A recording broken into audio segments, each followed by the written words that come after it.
Assalamualaikum warahmatullahi wabarakatuh. Waalaikumsalam warahmatullahi wabarakatuh. Kan saya Muhammad Subhan, calon guru penggerak angkatan 7. Hari ini akan melakukan supervisi, di mana percakapan observasi sebelum pelaksanaan di kelas. Saya Muhammad Subhan, yang nanti akan saya observasi yaitu di samping saya. Baik. Baik. Baik nih, kabarnya. Alhamdulillah baik selalu. Nah, ini kira-kira saya akan mencoba untuk kita ngobrol santai saja terkait nanti pembelajaran yang akan dilakukan. Yang sebelumnya kan mungkin ada beberapa hal yang selama pembelajaran perlu dibicarakan atau apa. Kira apa nih Pak Tayyib, selama ini pembelajaran yang di kelas yang biasanya ada kendala apa gitu? Kalau pembelajaran selama di kelas ini sebenarnya fun aja, cuman ya kendalanya memang kecerdasan anak itu berbeda-beda, sehingga kadang-kadang kita sebagai seorang guru harus menerapkan berbagai metode yang bervariasi agar mereka tertarik, sehingga setelah tertarik maka mereka akan mengikuti apa yang kita inginkan. Jadi tujuan di pembicaraan kita kali ini diantaranya mungkin Pak Tayyib ingin coba menerapkan pembelajaran yang sekiranya bisa berpihak pada murid ya. Ya betul.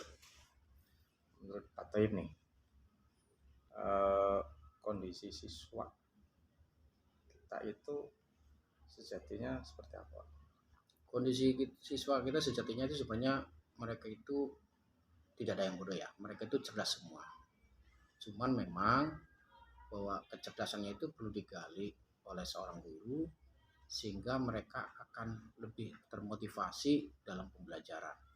Karena saya yakin ketika saya melihat semangat belajar mereka itu sangat tinggi sebenarnya, sangat tinggi, dan raut matanya juga anak-anak yang muda yang cerdas.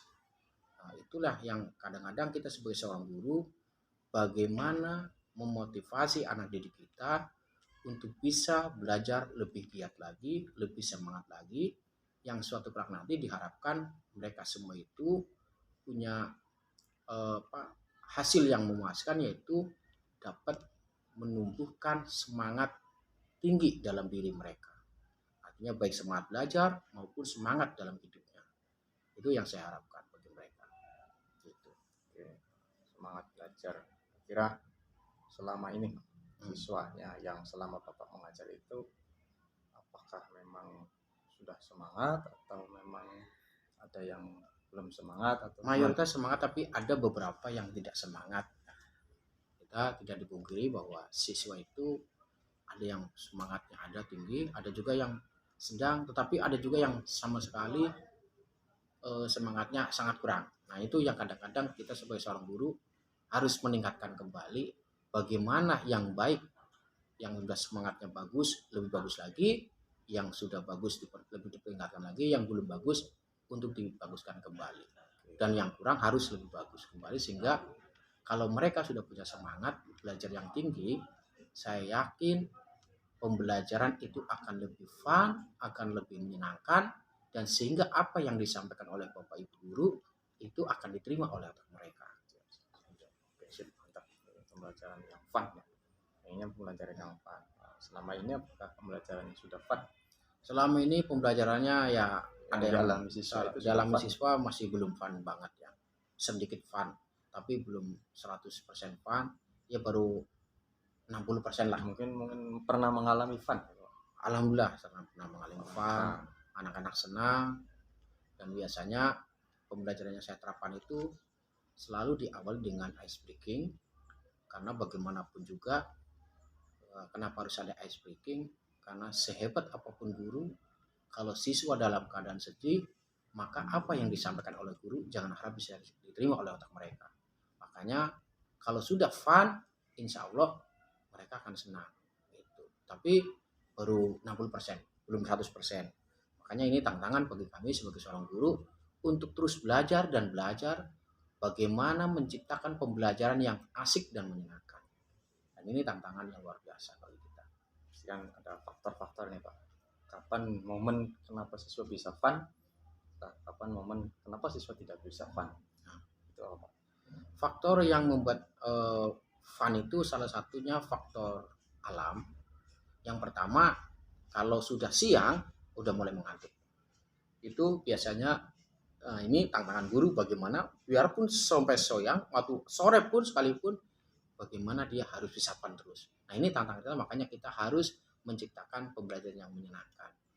Tetapi selain faktor itu juga kadang ada faktor bawaan dari diri siswa yang kadang-kadang ketika mereka punya masalah di rumah, kadang mereka dibawa di sekolahan sehingga ketika pembelajaran kadang-kadang dia sudah tidak fun duluan atau bahasa kerennya mereka sudah membawa pikiran yang sangat berat. Nah, ini tentunya tantangan juga buat kita untuk menghilangkan semua masalah yang ada dalam diri siswa untuk kita fokus dalam pembelajaran sehingga mereka bisa menerima materi yang kita sampaikan. Ada dua ya poinnya. Yang faktor-faktornya itu satu tidak fun yaitu ketika sudah siang hari, sore hari apalagi atau sudah sore hari menjelang waktu pulang. Yang kedua karena kondisi psikologi siswa tersebut, masalah yang ada di rumah dibawa ke sekolah. Oke, kita coba yang pertama. Berarti kan karena waktu. Selama momen yang waktu siang itu mungkin Pak Toib sudah berusaha untuk dari fun. Nah, ini momen yang pas. Wah, ini walaupun siang, tapi ternyata siswa bisa aktif tuh. Ada momen itu Pak? Ada. Itu momen walaupun siang itu siswa bisa fun kembali. Yaitu kalau kita benar-benar mempersiapkan satu metode pembelajarannya, yang kedua kita harus memvariasi metode pembelajaran tersebut. Salah satunya yaitu jangan langsung ke materi, tetapi bagaimana menciptakan mereka itu senang dulu atau fun dulu. Bisa dengan pekikan kata-kata inspirasi atau dengan ice breaking terlebih dahulu sehingga mereka nanti akan fun, udah mulai senyum, baru kita masuk ke materi. Itu biasanya strateginya yang dilakukan ketika udah sore hari atau siang hari. Tapi kalau kita langsung ke materi, ujuk-ujuk ke materi, biasanya mereka akan menolak karena mereka merasa belum siap. Gitu. Tapi kalau kita udah memasuki dengan mencairkan suasana, insya Allah mereka akan kembali fun. Oke, jadi salah satu poinnya adalah direncanakan dengan matang, betul. Direncanakan matang, nanti speakingnya seperti apa, pembelajarannya akan seperti apa. Oke, sudah dikonsep dengan sedemikian rupa. Oke, kemudian yang poin yang kedua itu ketika yang psikologi siswa sih bagaimana Pak? Psikologi siswa biasanya kita sebagai seorang guru tetap harus melakukan pendekatan. Ketika mereka ada masalah, kita dekatin, kita bicarakan secara berdua, artinya tanpa diketahui teman, walaupun teman melihat tapi suara tidak perlu kedengaran. Dan di situ kita masuk, tetap harus memotivasi, tetap bagaimana mereka itu nanti semua masalah itu akan hilang. Dan kita berikan solusinya kepada mereka bahwa kamu harus tetap menjadi yang terbaik. Apapun masalahnya, semua halangan dan rintangan, tantangan yang membentang bagi diri mereka, semua kalian harus hadapi dan kalian harus hilangkan masalah itu jauh-jauh. Karena kalau kita hadapi, insya Allah semua masalah akan terselesaikan. Dan kami sebagai seorang guru, kadang-kadang saya hanya bisa memotivasi mereka dan memberikan sedikit solusi untuk menjadi lebih baik lagi dan lebih senang untuk dalam pembelajaran. Oke. Nanti akan dipersiapkan dengan baik ya Pak? Insya Allah. Untuk persiapannya dari satu yang pertama kan dipersiapkan dengan baik supaya walaupun kondisinya siang siswa tetap fun dan juga pendekatan yang lebih mendalam lah gitu Pak.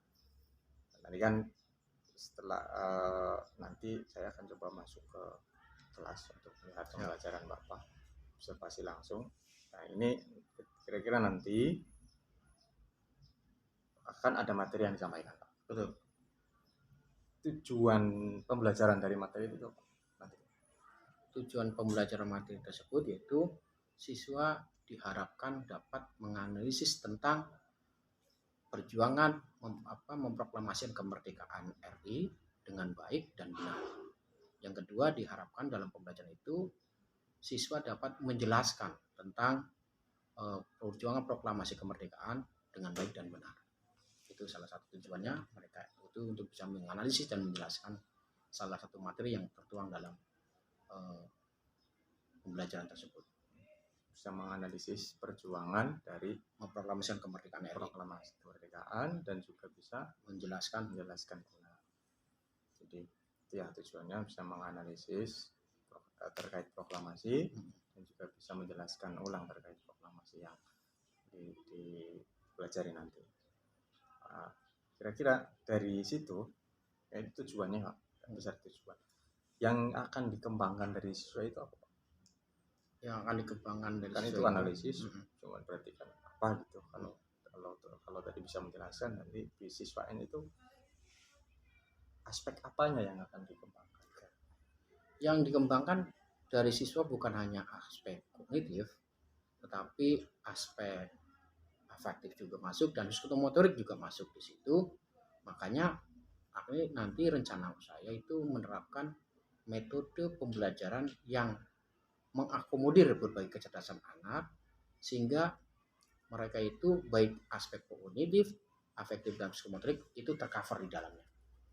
Makanya nanti salah satunya adalah insya Allah pembelajarannya dengan metode pembelajaran diferensiasi, yang mana pembelajaran tersebut itu bisa mengakomodir semua kecerdasan anak masing-masing untuk bisa dituangkan dalam pembelajaran.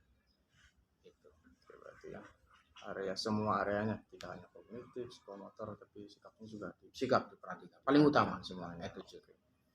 Kan nanti ada muncul, tadi juga muncul strategi yang akan digunakan, yaitu terkait model pembelajarannya akan diferensiasi. Nah, kira-kira nanti tahapan strateginya seperti apa yang dipersiapkan?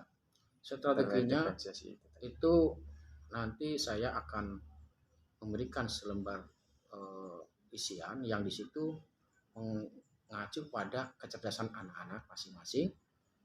Dari kecerdasan anak-anak itu akan saya kelompokkan sesuai dengan kecerdasannya. Makanya nanti setiap kelompok itu sesuai kecerdasannya akan mendapatkan tugas yang berbeda. Misalnya kalau yang kecerdasannya visual, maka mereka akan mendapatkan materi yang tugasnya yang visual. Tapi kalau kecerdasannya kinestetik, maka akan mendapatkan tugas yang berkaitan dengan kinestetik. Dan yang kecerdasannya lebih ke linguistik atau audiovisual, itu nanti juga tugasnya akan lebih diarahkan ke situ, sehingga dari berbagai tugas itu mereka akan mengakomodir kecerdasannya masing-masing kelompok. Itu. Terima kasih, ini sudah luar biasa nih. Jadi sudah kita coba kali rencana pembelajarannya, ada tujuan pembelajaran, ada area yang akan dikembangkan, dan strateginya. Mudah-mudahan nanti bisa berjalan dengan lancar, sesuai dengan rencana yang sudah dilakukan dengan matang. Pelaksanaannya besok. Insya Allah besok. Nah, terima kasih dari perjalanan kita, berjalan lancar. Nanti kita coba ulas lagi. Siap, bisa berjalan lancar. Terima kasih Pak. Terima kasih. Terima kasih. Demikian pembicaraan kami, diskusi obrolan kami terkait dengan percakapan pra observasi kelas dengan Pak Tayyib. Terima kasih. Assalamualaikum warahmatullahi wabarakatuh. Waalaikumsalam.